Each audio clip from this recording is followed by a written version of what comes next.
There is an overwhelming scientific consensus that the climate is warming, that humans are largely responsible for that, and that if we continue on our current ways, we face the prospect of potentially catastrophic changes in climate.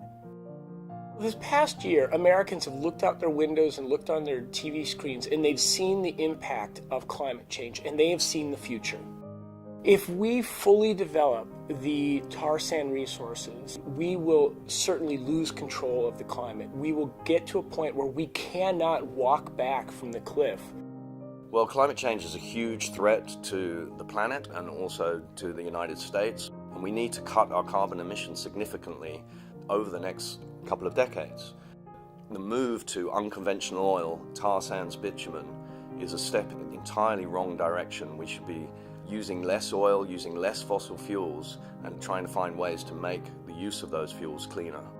The oil sands are significantly more greenhouse gas intensive than conventional oil. It's a very heavy form of oil that has a significant amount of carbon embedded in the actual product, on the order of 3.2 to 4.5 times more greenhouse gas intensive to extract the bitumen from the ground compared to conventional oil. So we found that because bitumen has so much carbon in it, there's a refinery byproduct that comes out of the refining process called petroleum coke or pet coke.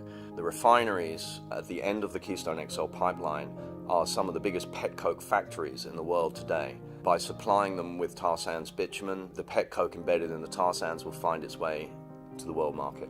The bitumen that would come down the Keystone XL pipeline would supply enough pet coke to fuel 5 coal plants. Including the emissions from this pet coke into assessments of the pipeline's climate impact means the total emissions from the pipeline have been underestimated by the State Department in previous studies by at least 13%. The pet coke from the tar sands is making coal-fired power generation dirtier and cheaper, and this puts another nail in the coffin of any rational argument for further exploitation of the tar sands. Keystone XL pipeline is critical for further expansion of the oil sands. Major financial institutions in Canada have said that the lack of pipeline capacity is a rate-limiting step for the oil sands. But the fact of the matter is, the other pipelines to the west coast of Canada are facing significant public opposition, same with the ones to the east coast as well. If it's not built, it'll start to moderate the growth of the oil sands, and it'll send a clear signal to the financial community and to the oil sands community that they need to start to address the carbon emissions that come from the oil sands. The decision to stop the Keystone Pipeline is the most important decision that we can make right now to slowing down and reversing climate change. Right now, President Obama faces a critical choice.